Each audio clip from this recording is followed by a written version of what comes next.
as a way to basically drive deeper understanding of our commitment to environmental stewardship, social responsibility, and strong governance practices. ESG is a key focus area for the NSIA, and through initiatives such as ESG Week, we're able to, further deepen that sense of shared responsibility to sustainability within our institution, across our investment portfolio, and through our partnerships. So today we'll be dissecting a really important topic, from policy to practice, gender-responsive approaches to sustainable development. And I have some amazing guests here with me from different spaces all within the climate and sustainability space. And we're going to unpack this topic and do justice to it. Thank you to our virtual audience, and our sincere apologies for starting off late. As you know, this is a live session, and live sessions, come with possible technical glitches. But we're glad that you're still with us, and we hope to have an engaging conversation. So please, if you have any burning questions, any comments, or even any opposing views, feel free to drop your comments in the chat box. Or if you'd like to speak with us directly, at the end of this discussion, we're going to have a session where audience can dial in live and ask their questions. So without further ado, we're going to kick off our discussions. Now, before we dive in, I did mention that we have amazing guests in our studio, and I want to do justice to their resumes. Like, we have some heavy hitters in the house, and I'm really excited to have them here with us.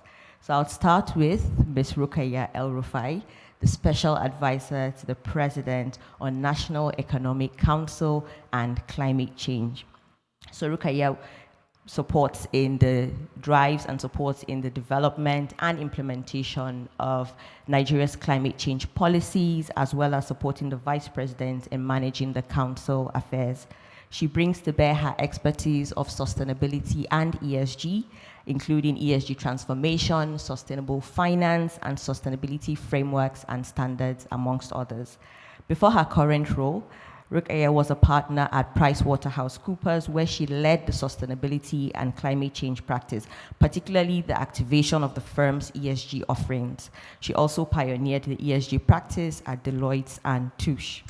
Rukaya is a fiscal mobilization policy expert and was a special advisor to the then Minister of Finance, Budget, and National Planning. Rukaya has led several national initiatives, including the Strategic Revenue Growth Initiative, and is currently the National Coordinator of Next Human Capital Development Project 2.0. She's a member of ICANN and ACCA and holds several awards. Rukaya, thank you so much for being with us this morning. Thank you for having me. Secondly, we have Yusuf Umar, who is currently the Managing Director and Chief Executive Officer of the Renewable Investment Platform for Limitless Energy, Ripple. Ripple is an NSIA-backed $500 million equity investment platform which develops, invests, and operates projects across the renewable energy value chain in Nigeria and potentially across other African countries. Yusuf is a trained electrical engineer with over 12 years of experience in the energy sector. He started his professional career at Honeywell Group, where he played a pivotal role in establishing the company's energy business division.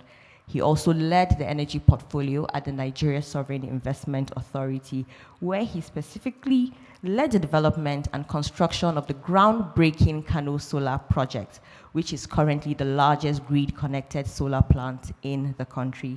He's on the advisory board of Dutch government's Nigeria Solar Marketplace Initiative, and he's also an advisory board member of the Nigeria Energy Forum. Yusuf, thank you for being with us. Pleasure to be here.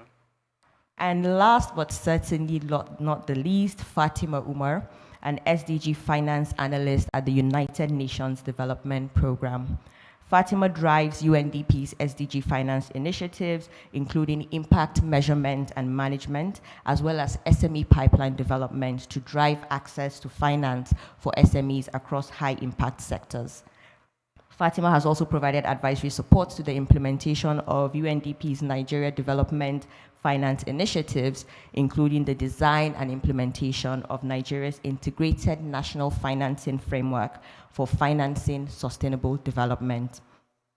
Fatima was a global fellow at the Milken Innovation Center and also a research fellow at the International Fund for Agriculture Development.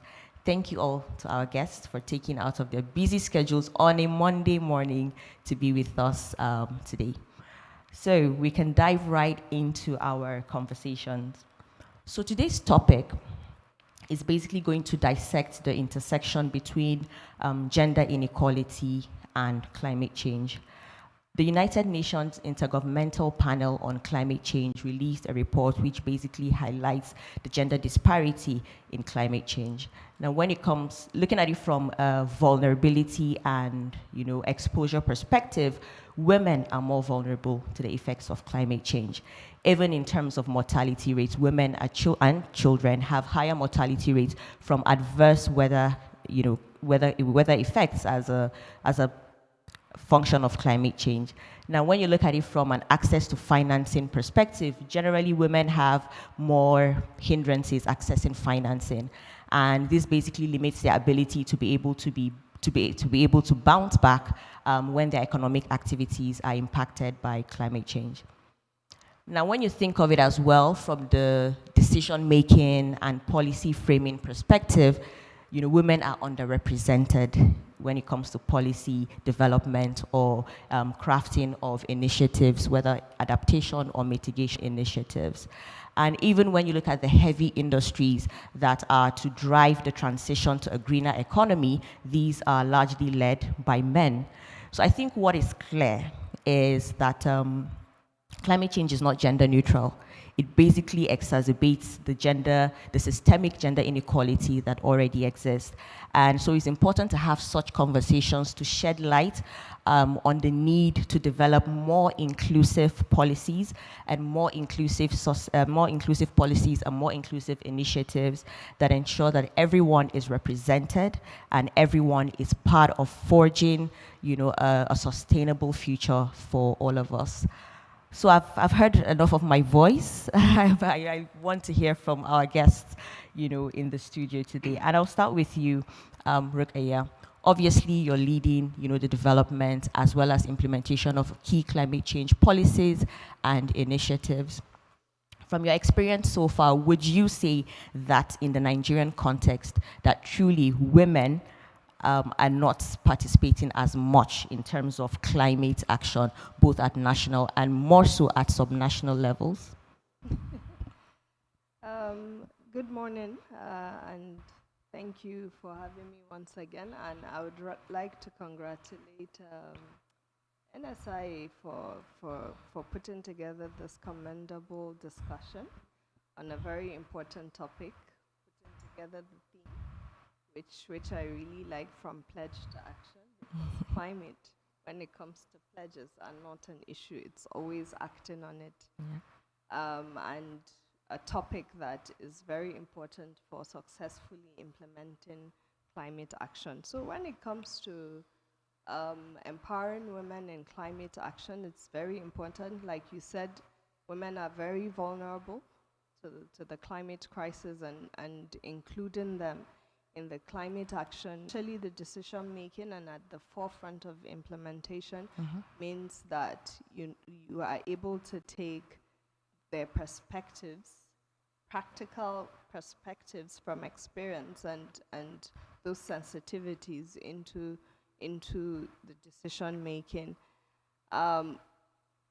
While you were asking the question, I was actually reflecting. I do think, and I remember we started having this conversation where I was comparing my world before and now, where I was telling you my world before actually I mean, clearly I'm coming from Big Four. All the partners right now in Big Four climate are women. And, that's a lot of the decision. And I looked at the global rules, the Africa rules. They are all women. But when you come to public sector, yes, you do have women. But are women empowered to be positioned in the influential positions? Yeah. Because it's really about influence, not just you're in the position. So I believe even beyond climate, looking at it generally and holistically, in the development in the various fields, National Assembly, government, and women need to be more empowered. I think there needs to be a legislation or a deliberate commitment, because that's what private sector does. Boards, for board roles, for executive roles, they target that, look, we're going to have this percentage of women. So women need to be empowered, appointed, and also, given the backbone to be able to influence the decisions and the implementation of climate policies. So I think there is still more to be done, and it's in committing to ring fence the positions for women. Absolutely. Thank you so much for that. And so before the podcast went live, we were having a conversation about, some of the programs that you're running. And I would like you to shed a bit of insight on how you mainstream gender considerations in some of these programs, particularly those at the subnational level. Yes, absolutely. You see, climate and ESG will no longer be a standalone element. It will become an approach and something to integrate. So if you're designing development strategy or whatever, ESG will become a lens. So we're talking about the Human Capital Development Program, that is a NEC program, under the leadership of my principal, Vice President Kashim Shetima, where we inherited it. So when we looked at the program, we saw that this is a program that is important to continue and re-engineer it for sustainability, because it has to do with it's a long-term strategy that is meant to complement the national economic strategy that specifically focuses on human capital, and the pillars are health, education, and labor force participation. So we came and we're trying to design a 2.0, hoping that successive governments will also put in their 3.0. So what we're trying to do is refresh it to make it more resilient and bring it up to global best practices and new trends. And of course, gender and climate is something we're trying to mainstream. So if you're building schools and hospitals, if you look at the indicators, because ultimately we're trying to improve Nigerians' ranking at the Human Capital Development Index, or the UNDP's HDI. And you look at education, for example, is years of schooling, availability of the facilities, even with healthcare. You push for renewable energy, you're making it more resilient and optimum. You take clean cooking, for example, it will affect healthcare. Yeah. You go with a model where there's optimal job creation. It's designed in a way that the local communities will have jobs, and social enterprises will spring up, around these areas, and green jobs too will spring up. So we're trying to make sure it's resilient, we're future proofing, and we're leveraging, these innovative solutions that the green revolution presents to be able to tackle our social challenges and human capital development challenges. Very, very interesting things you're doing there. And there was a point that you touched on, which I would like to re-emphasize: continuity. I think that's quite important, because it ensures that, because a lot of these projects, the impact might not be immediate. It's over a mid to long-term period. And so that continuity is key in ensuring we're able to reap the benefits. You talking now, I remember a time where we went on air on NTN, and they were challenging us. Are the governors even serious that particularly the president? It's not like social physical infrastructure. These are intangible investments. Yeah. that it takes time, because imagine it's the entire life cycle of a human being. You make investments now for that child to survive. You make investments for that child to get a best, to survive even under 5. Then nutrition for the brain to develop very well. Then for them to get the good education, for them to have very productive, decent jobs. It's not, something that gives that social and political capital immediately. So it's and to be honest, I'm commending the governors, because we're seeing the commitments from them, because it's really something that people might not. You can't get the immediate benefit now. It's something you put in and sow as a seed, for future generation and future governments. Absolutely. Now, a key element in ensuring the success of some of these initiatives, obviously, is funding, financing. And I would like to come to Fatima. Now, I'd like to read out a couple of facts or just a couple of numbers to set the context, right? Now, the World Bank estimates that achieving gender parity in education could cost between $15 billion to $30 billion per year globally. And when you look at this in the context of Africa, the African region, it could be up to $6 billion annually. The IFC also estimates that the financing gap for women-owned SMEs in developing countries is approximately $1.7 trillion. So Fatima, in your current role, obviously, you have worked on initiatives to improve access to financing, for SMEs, particularly in developing countries and across high impact sectors. Can you share with us some insights on how UNDP incorporates gender responsive approaches in developing its financing strategies, or in even financing some of these national initiatives? Sure, thank you. I think it's a few things. The statistics are worse than you just mentioned. Wow. There's this one that says it will take about 230 years for us to achieve gender equality, based on the business as usual approach that we are on right now. So for us at UNDP, we're trying to think about gender and climate as an integrated issue. So not a standalone, like Rukaya mentioned, not standalone projects or programs in themselves, but rather enablers for the bigger development conversation. Yeah. So gender, for example, can we start thinking about it as an economic issue beyond, the social aspects that tend to seem uninteresting for a lot of people? Yeah. When you think about gender, people are thinking about women sitting at home, taking care of children. Then you have conversations on social media about woke feminism and the likes, which completely derails the core of the conversations we should be having, which is that women are solid contributors to the economy, the biggest in some societies, you would say. So how do we make them the center of policies and programming? From a financing standpoint, in UNDP, we do a couple of things. In Nigeria, we are supporting the government to design what we call the Integrated National Financing Framework. It's basically a tool that maps out where the financing is. So is it coming from the public sector or the private sector? Is it international? Is it domestic? And when we get a sense of where the monies are, how do we put them into sectors that are that have ripple effects? So multiplier sectors, solutions that advance women's rights, solutions that address local development challenges. On access to finance, we have a program called the SDG Investment Brokering Program, where we basically screen and source enterprises from an impact lens.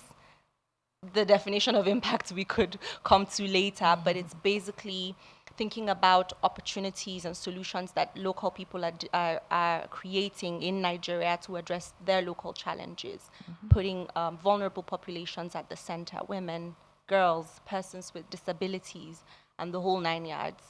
And we try to put them in front of financiers. We provide them all the technical support that is somewhat unattractive, and we put them in front of potential investors to try and get them to close their financing deals.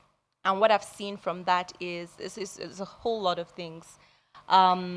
Even in the screening and sourcing, you don't find a lot of businesses that are women-owned or women-led that can compete globally in the same way that a male-owned business can compete. Yeah.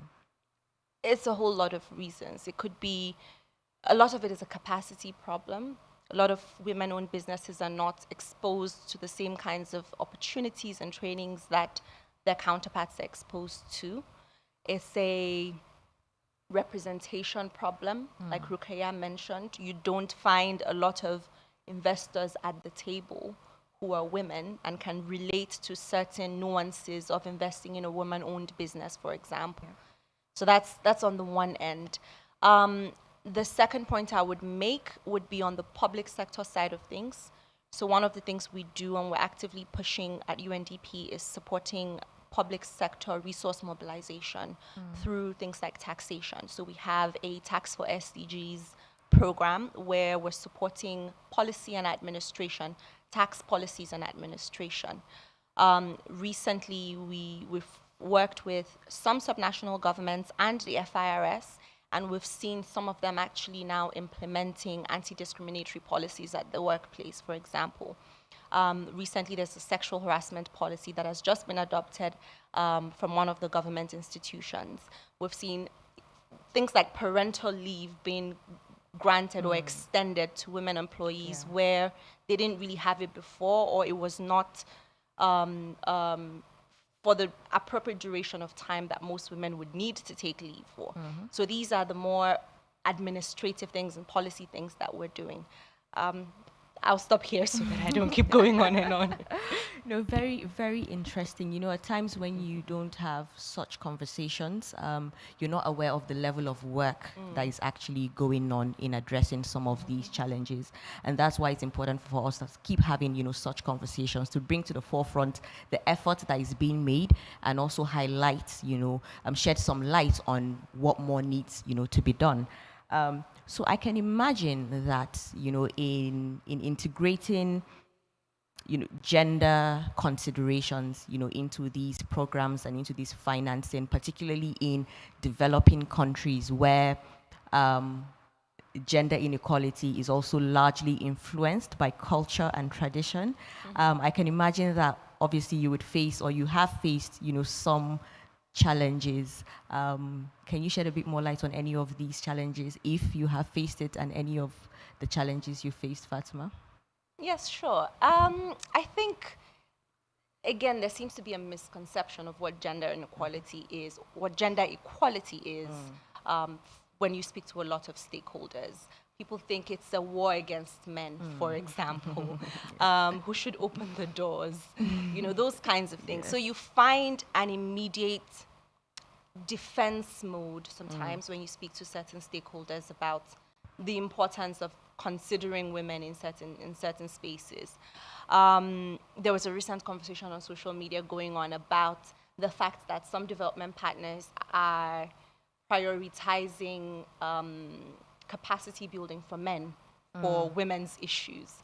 And the conversation kept going back and forth, and I thought it was really interesting from a development standpoint to recognize that women's issues, quote unquote, are society's issues. In a lot of spaces when you go to do programs for women, even sometimes you do a capacity building workshop and then you pay women stipends, and a lot of them don't have account numbers to receive that, for example. And so they end up going home, and you end up creating double problems, because now you've paid the woman something, she goes back home, and that money or whatever it is being collected by her husband or whatever. So you have those kinds of, you're dealing with very sensitive social nuances. Yeah. And so if you really want to drive conversations on gender equality and women's empowerment at that level, it's important to include men in the conversation. So traditional rulers, for example, those kinds of things is what I see development partners doing that I must commend It's not very attractive, because it's somewhat controversial in some settings. But Yeah.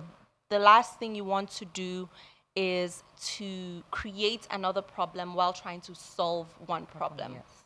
We've seen instances where domestic violence has been increased as a result of some development program that was channeled towards only the women.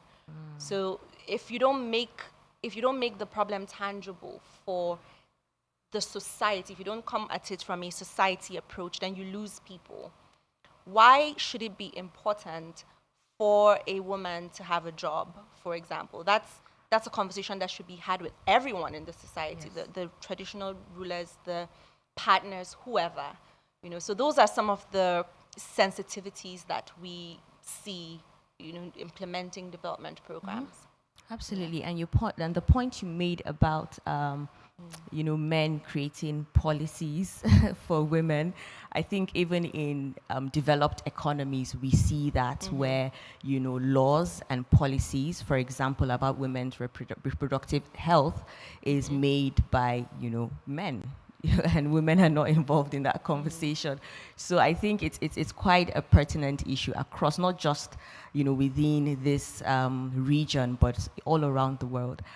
Yusuf, the man in the house, I would like to come to you, right?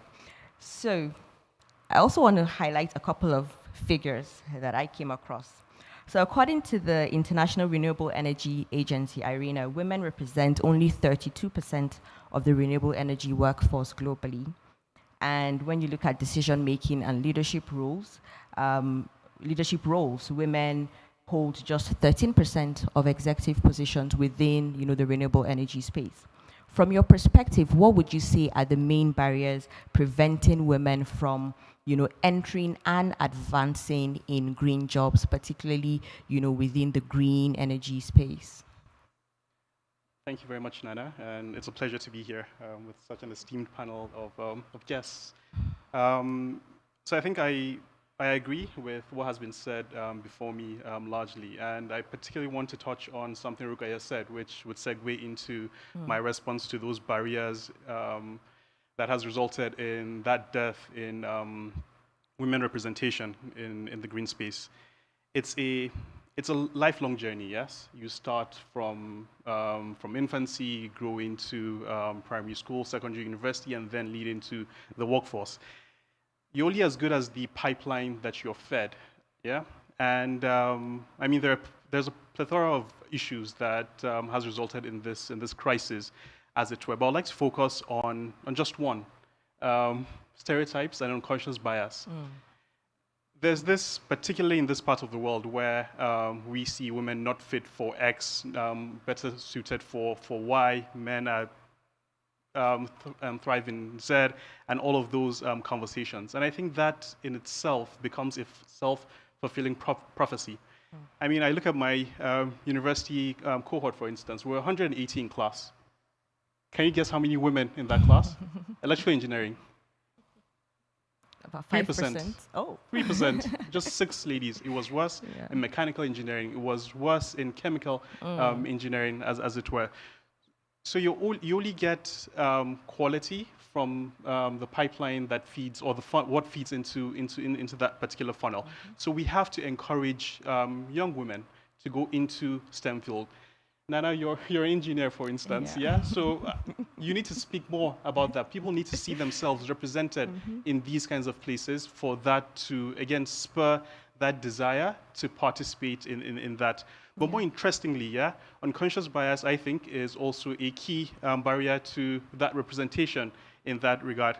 A couple of years back, I read this social experiment, as it were, where the same JD, but different role nomenclature. One was perhaps program director, the other was project coordinator.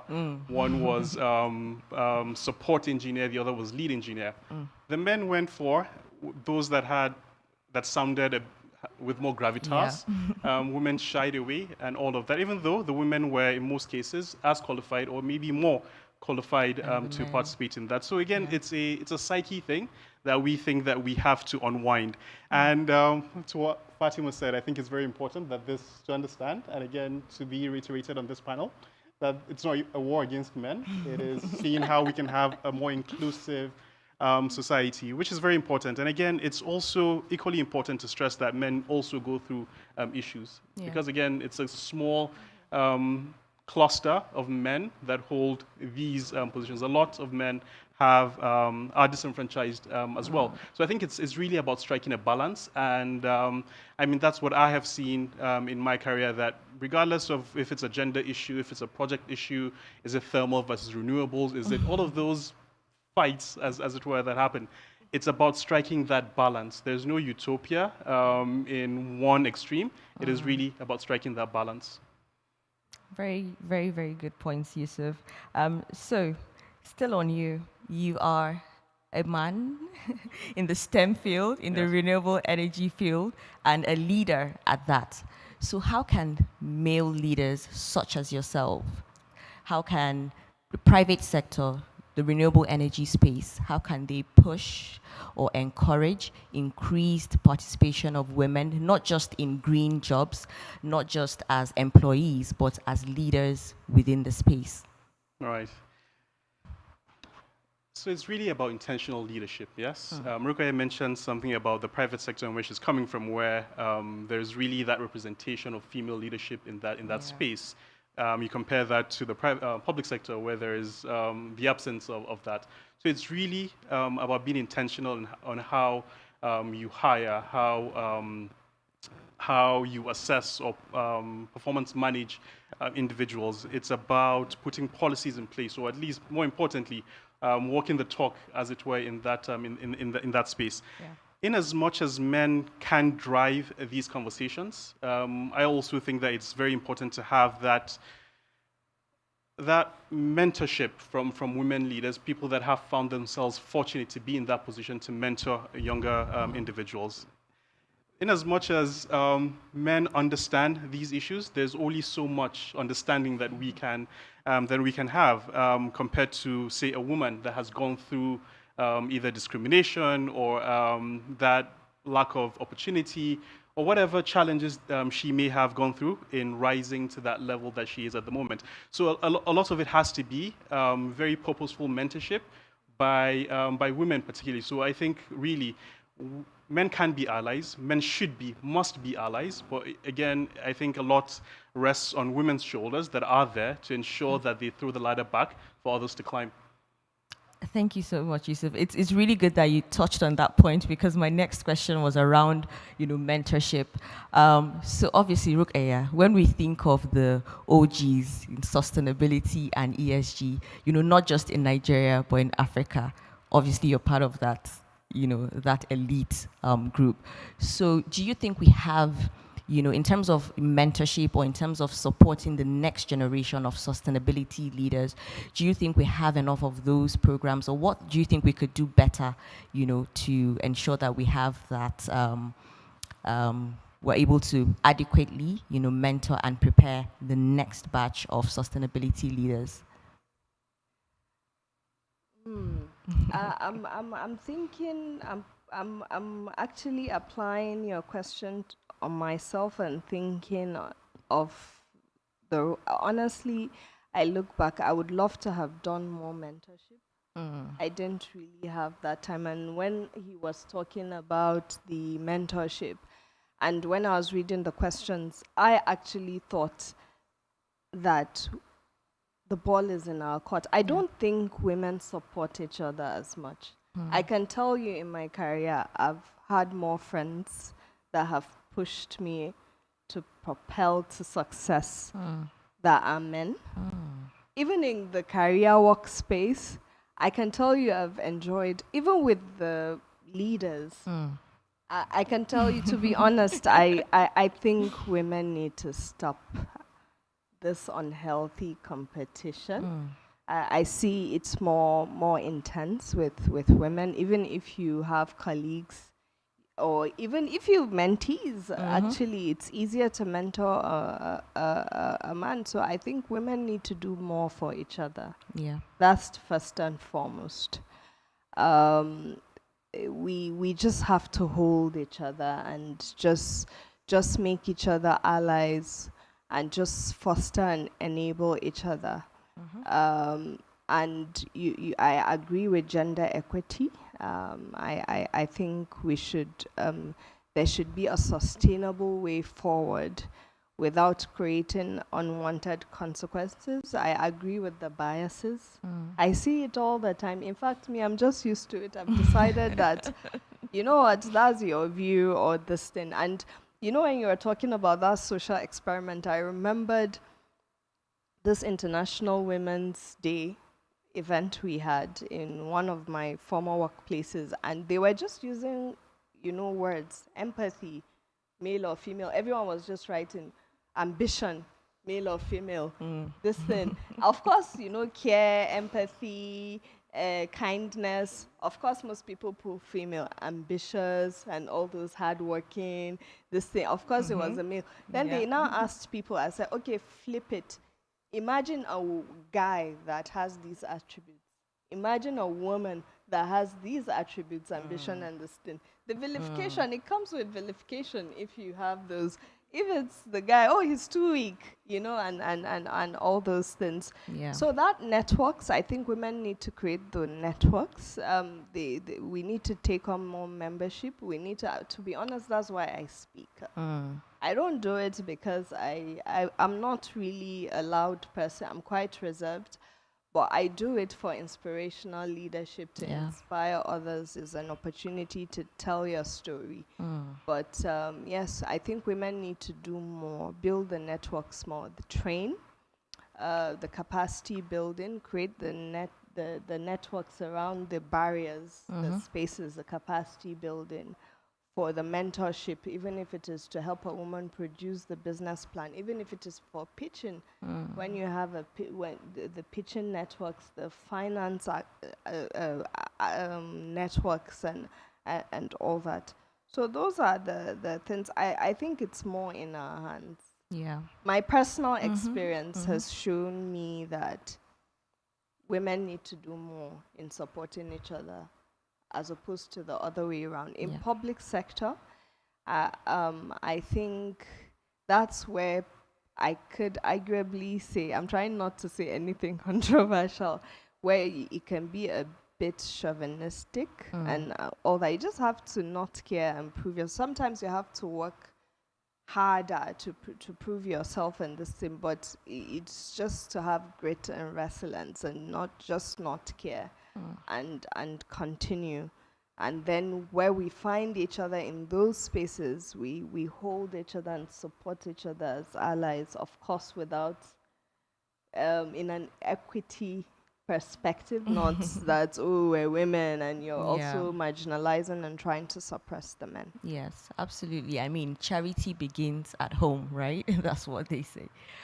So now looking at the job space, for example, within, the climate, sustainability, ESG, renewable energy space, because of the increasing, commitment and dedication to deliver on, climate action and climate commitments, we've seen an emergence of green jobs. So whether it's, actual, engineers in the renewable energy space, or, the consultants helping organizations in framing and implementing their net zero strategies, or, I mean, it's that there's a real exodus, but inwards, into the sustainability space. So Yusuf, I would like to get your thoughts. What would you say are some of the emerging roles, in the green technology space, and how can youth, particularly women, but youth, in the spirit of equity, be better positioned, to take advantage of these opportunities? Right. Thank you, Nana. So I think the world now is becoming largely data-driven. Yes, you find, and I think I can bring this home. When you talk about this band A, band B dichotomy, yes, we're now very attuned to putting this appliance off, using this at this time, doing more sustainable practices, yes. And again, this is all data-driven, data in this case that has an economic impact, no doubt about that, yeah. So more and more, we see customers being more informed, and in order to deliver on these green jobs, on particularly in the renewable space, it is important that, again, there is that data analysis that goes into it. So that is one role that I think that's emerging. You look at sort of the circular economy specialists that come up. Again, in the context of this conversation, it's time to put that multitasking prowess that women claim to have to the test, seeing how we can create those circular economies. And I think these are roles that are well positioned, women are well positioned to take part. And obviously, I mean, there isn't any role particularly that I have seen actually that say this is a role for a man and that's it, particularly in the context that we're speaking. So it's really about what I said initially, making sure that there's a healthy pipeline of talent that goes in, and then more, because again, there's always less that comes out of the funnel. So it's ensuring that there is that support, there are those programs, those initiatives that ensure that women participate, particularly in the STEM field. And again, women have to speak up. Those that are in this field, Nana, you have to speak up to ensure, to inspire the next crop of people. Absolutely, absolutely. And so looking at it from, the perspective of international organizations and development finance institutions, Fatima, how can such organizations, on a global scale, basically create more robust financial ecosystems that can support, gender initiatives and gender equality in the drive for sustainable development? I think it has to do with where we put our resources, whether it's financial resources, whether it's time. And oftentimes you find that a lot of investments, that financial institutions, DFIs are recently behaving like commercial banks. And I say this because you find that a lot of DFIs were created to provide long-term capital, risk-tolerant capital to groups of people who would otherwise not be able to just walk into a bank and get a loan. Yes. But you find a lot of DFIs these days setting their sights on investments that are, that have very quick turnovers. So I would say that there needs to be a shift in how we allocate monies, where we put the resources. I was having a conversation with Yusuf earlier on, how he invests and in what scale. And it's really important to have the large capital into big institutional projects, because we need our infrastructure to be right. But at the same time, I think it's really important for us to allocate time and resources to opportunities that are at the bottom, opportunities that require a bit more hand-holding, and that's where you find a lot of women. Technical assistance is not very attractive, and I'm really glad you mentioned, Yusuf, that you're not shying away from the early stage and the dirty work that comes with small business, or young businesses rather, or young investment opportunities. So I think we really need to put our resources into that. That's the only way for us to build solid pipelines that, as Yusuf mentioned again, that could potentially churn out very good social and environmental outcomes for us. Yeah. Absolutely. Thank you so much, Fatima. We have a couple of questions from our virtual audience, but before we get to our virtual audience, Rukaya, I would like to, close with you. I think in the course of our discussions, you have touched on, some of those key, would I say, advice to not just women, but also, men, in terms of ensuring whatever policies or initiatives that we develop or implement are inclusive. But then I think it's a good way for us to close, right? What advice would you give to young professionals, especially women looking to build a career in sustainability, in the ESG, and in the climate and sustainable development space in general? It's, to be honest, be led by purpose, know your, in quote, ikigai, what drives you, stay focused on that. stay resilient, continuously educate yourself, lift others as you go along the way consciously. Find other women. There are, in as much as I agree maybe with the pipeline, and there needs to be like a deliberate intervention right from primary, right from the very beginning, maybe some STEM scholarships and all to drive that long-term pipeline. But even within the short term, make sure you're identifying people and you're moving along with them, and seek out mentorship, sponsors as well. It's very important, sponsors and mentors, and make sure you have those that will stand by you no matter what, and you to stay loyal to the people that have been bold enough to stick their neck out for you as that sponsor and mentor. Don't be afraid to take on the challenges, speak out, speak up, be vocal, let your voice be heard, but in a positive way, in a constructive way. Yeah. And also, stay true to yourself, and just, you can make impact if you do, but it requires a lot of grit, a lot of grit.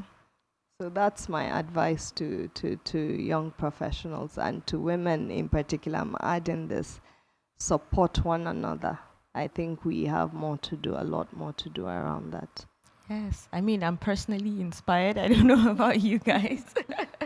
But I mean, this has been really quite interesting for me, honestly. And like I mentioned, we have a couple of questions from our virtual audience.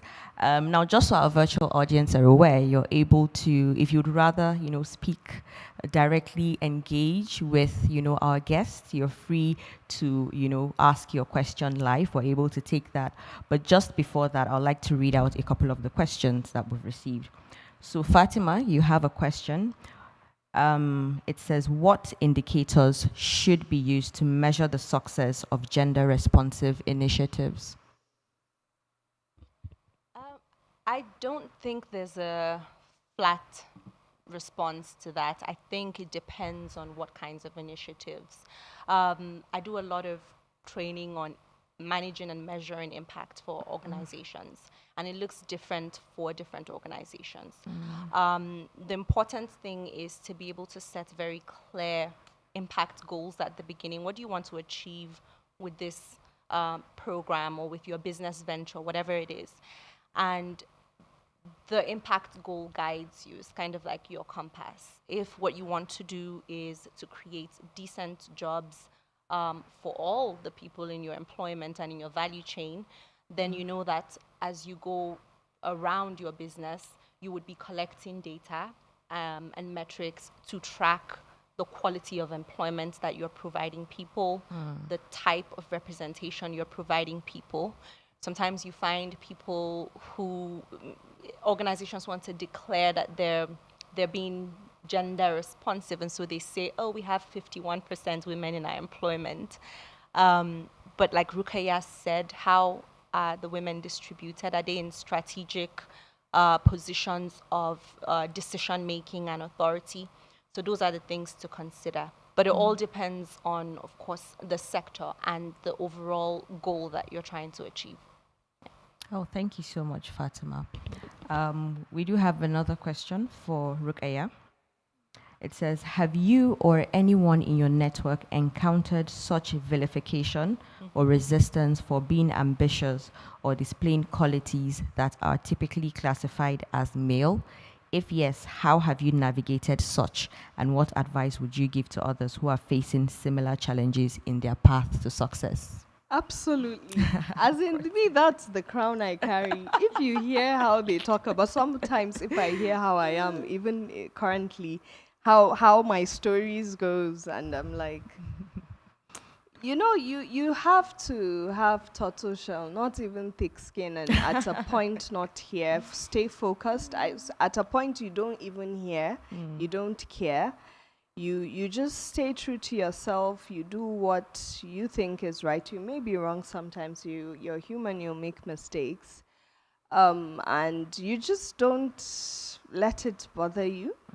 Make sure you do what is right, and make sure you're clear on your values. That helps you as your compass, because you're human. Of course, if you hear some of these things and you're like checking yourself, okay, and you're self-reflecting, but those values will be your compass.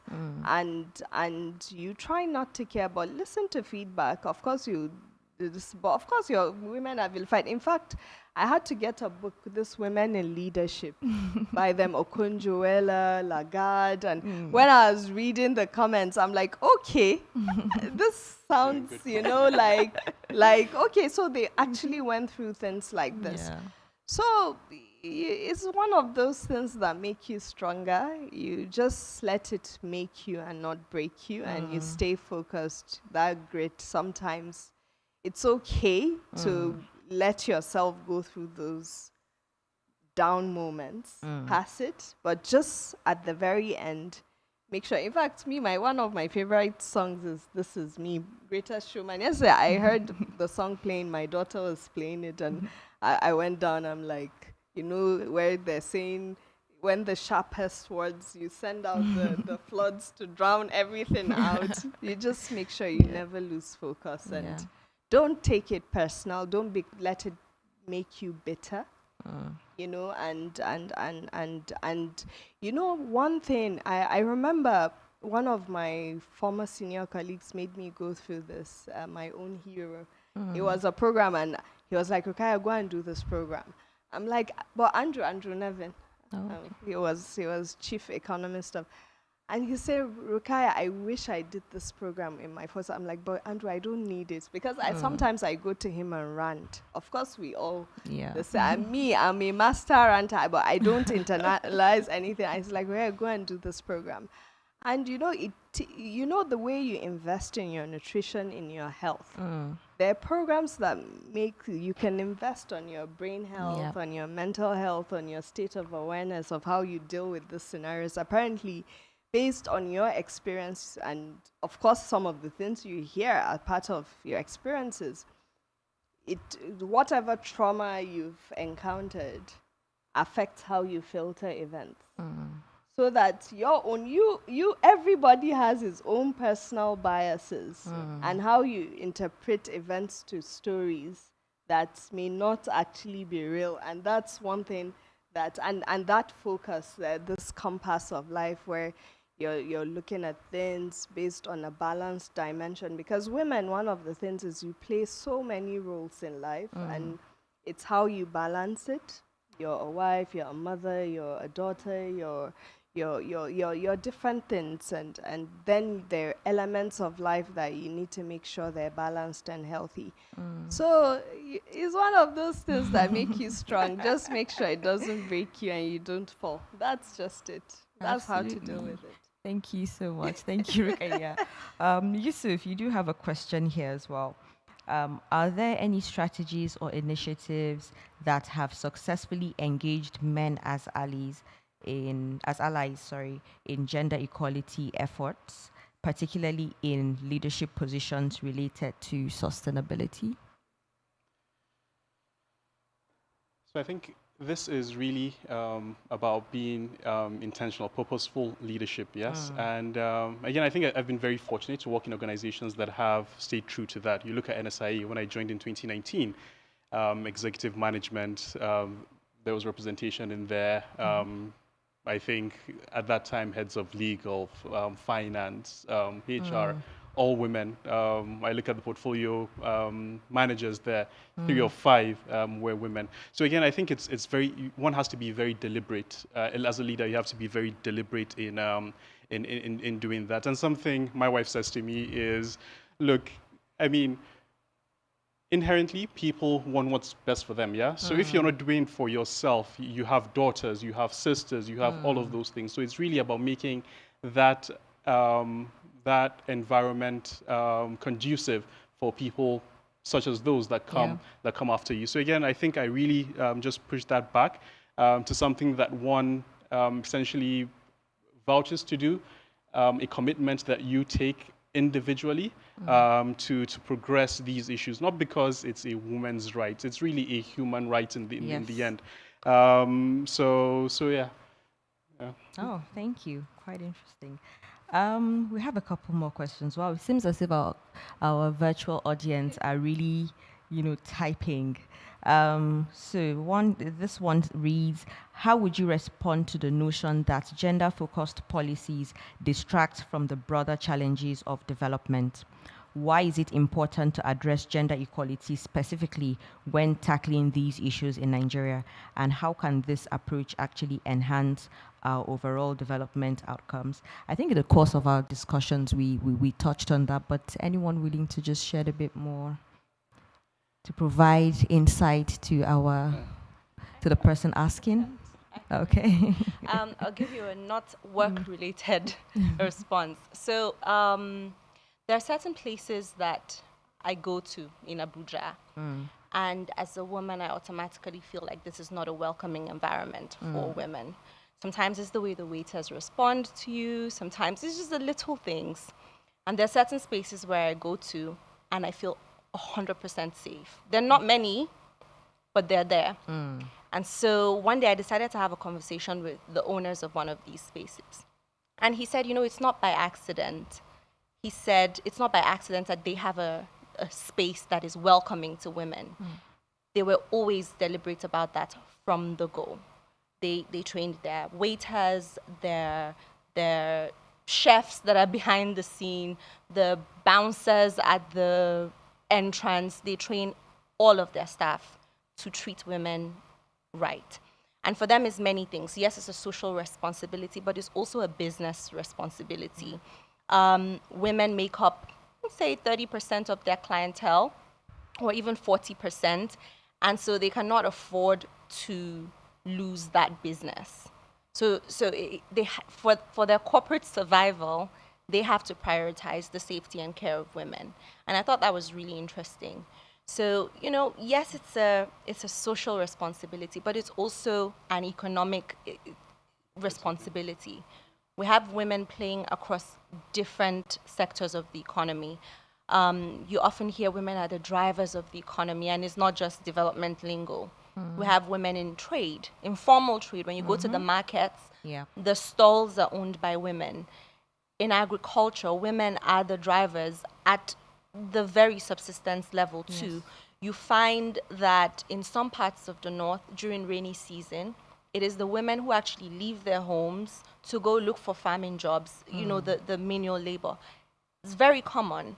So from an economic standpoint, if you empower that woman to be able to do more, to be able to earn more, you're empowering an entire value chain, of activities, whether it's from her home or from the number of people she can now afford to send to school, or from the quality of life that she's able to provide for her family and herself. So it's not a distraction at all. It is an economic and a social responsibility. Absolutely. Okay. Absolutely. Go ahead. I think mine is short. Yeah, it's really about creating that balance. It shouldn't be gender at the expense of development, or the other way around as well.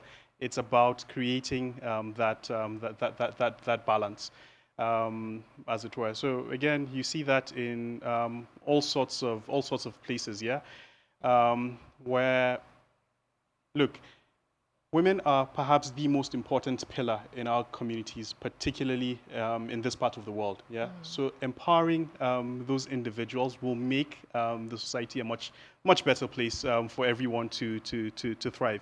And again, I have never been a proponent for a singular way of thinking. I mean, we are capable of a plurality of thoughts, where we can focus on development, but also focus on the gender issues. And in the end, it's really about creating that balance. My simple response is a real issue that needs a deliberate response. Just like how inflation is an issue, an undiversified economy is an issue. The gender disparity and gap is an issue. So and what it means is, these are issues dragging development. So how can that be a distraction? These are specific issues that need specific attention because it's specifically dragging, our ability to develop, generally. So it can be a distraction. It's a real issue. That's Absolutely. simply- Absolutely. And someone is asking, how can technology and innovation be leveraged to promote gender equality in sustainable development efforts? Technology and innovation, of course, especially with some of the cultural barriers, is technology that will solve, like the work-life balance, and the ability for women to have high value jobs even beyond borders. I see technology as a means of opening up to close the gap in terms of jobs. Innovation and this, I generally, I think, social enterprises can open around what specific, providing specific solutions to solve some of these issues that are peculiar to women. That's how I see it. It's an enabler to resolving the gender problem. I don't know what other people have to say. Just to also add, just take a look at what fintech has been able to do for financial inclusion, for example. Yeah. That's a classic case of technology and innovation driving financial inclusion, which then ultimately is driving economic activity in places where financial institutions, there was no financial penetration. For example, people didn't have bank accounts. You still don't need to have a bank account to have access to formal financing structures now. So that's just one example. Absolutely, absolutely. Thank you so much to all our guests. We do have one final question here. I think we can use this question, to close out our discussions. But before I read it out, I don't know if there's any of our virtual audience that wants to actually dial in, or do we have anyone?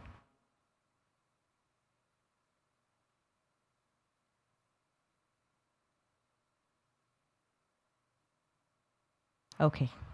So while we take our last question, then, to all the panelists, what are your thoughts about affirmative action as a tool for promoting gender equality?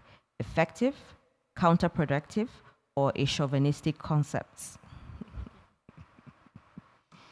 I think given the state of how things are, to break that barrier, it can be a good start, but it needs to be supplemented by other interventions. Women need to know that they're not just there in the role because they are women. They need to also earn it. Then it needs to, affirmative action cannot replace meritocracy.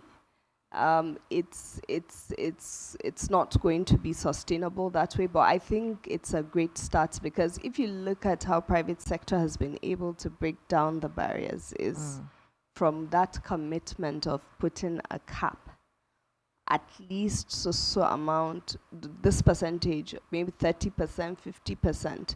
And I think it needs to, this from National Assembly, from political offices. I think that would help to break the barrier and supplement it with capacity building, with mentorships, and of course, the selection criteria of the kind of women to put in there. So I don't see it as negative. We're seeing it's working. Even in South Africa, look at that, that's how it's working. I remember my first visit to South Africa, I said I had to go and see a township. The disparity is just so enormous. And look at this affirmative action that is helping to economically empower, the non-whites. So I think is a great start and should strongly be considered, especially in public sector and in the various arms of public sector, to tackle the gender gap. Absolutely. Thank you so much. I wish I had as much clarity or as much confidence as Rukoya in answering that question. But really, in my mind, it really depends. It depends on a lot of things. What's being considered, the availability of talent, the again, merit versus, is it a gender thing? Is it a, or any other consideration in that affirmative action space, as it were? So I think my answer really is it depends on what you're looking at.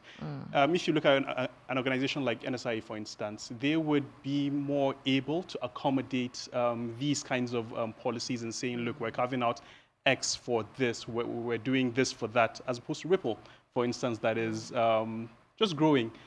So there is, yes, that has to guide how we do things, but there's only so much either companies, businesses, individuals can do in essentially filling out those quotas. So again, my response is it really depends. Yeah. I think I am inclined to agree with Rukaya. I think affirmative action is an equitable tool, potentially.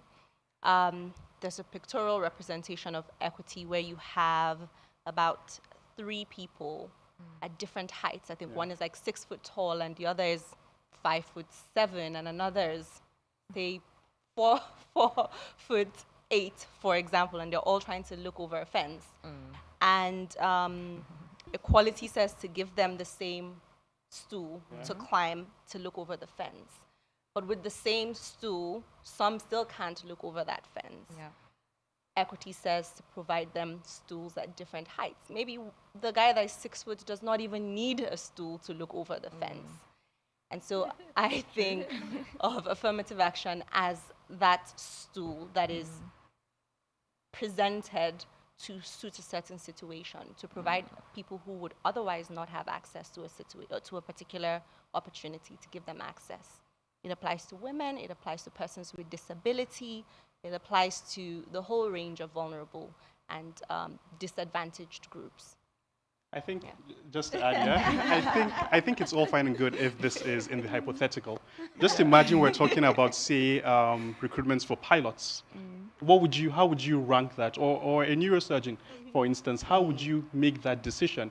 Is it a blind selection entirely based on merit, or do you say, no, we're looking for 5 pilots, so 3 have to be women, and all of that? So blanket aviation sector, and maybe piloting is one category, then you know it's a gap and you work towards closing that gap in that subsector. and that's fine, but then there was the argument when we started where, no, it doesn't have to be the workforce, it has to be leadership, it has to be that. So again, it's really about balance and seeing what works best in certain situations. Hence, I stick to my answer, it depends. Thank you. No, but I mean, Yusuf, your point on, the balance, I think also when you look at the 2X criteria for gender inclusion, it looks at gender from, through different lenses. It looks at ownership of businesses, whether a business was founded by or co-founded by a woman, whether it is led by a woman or, women in senior leadership or women on the board. It looks at women in the workforce, and it also looks at, if the product or the service that is being provided is, skewed towards women, so even, looking at global frameworks, there's that flexibility as to in what would I say buckets or segments should we drive that inclusion. So definitely that balance is quite important. I learned we have a virtual audience that wants to ask a question. Wambai, can you please go ahead and ask your question or make your contribution?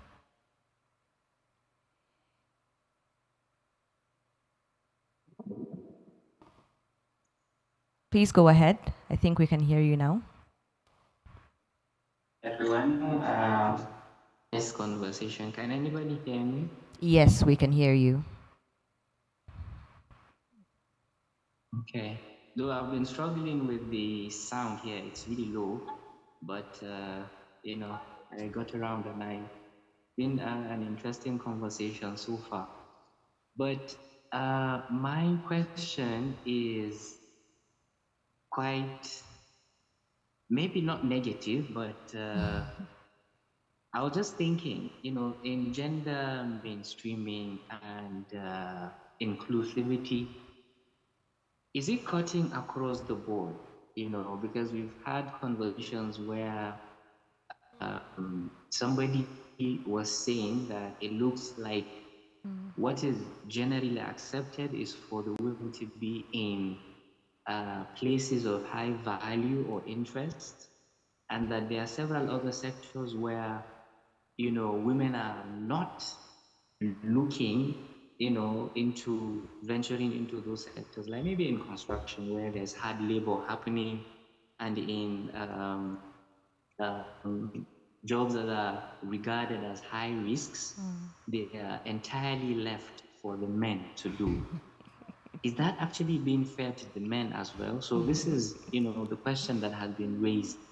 And I thought to actually pose it to the participants here to see, if that is in line or there's something different that can go into the pot. I think you have a point, but I think we had a lot of discussions around gender equity where we said even tackling the gender gaps as it relates to women, you shouldn't also create a situation of unfairness to men as well. And that's the difference between gender equality and gender equity.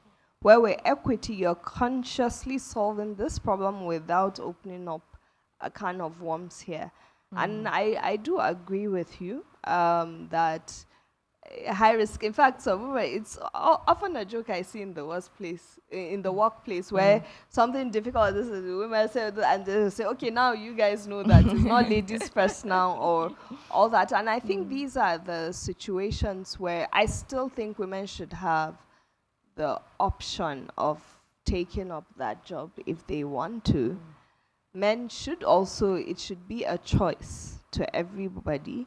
And these are the instances where automation, use of technology comes in.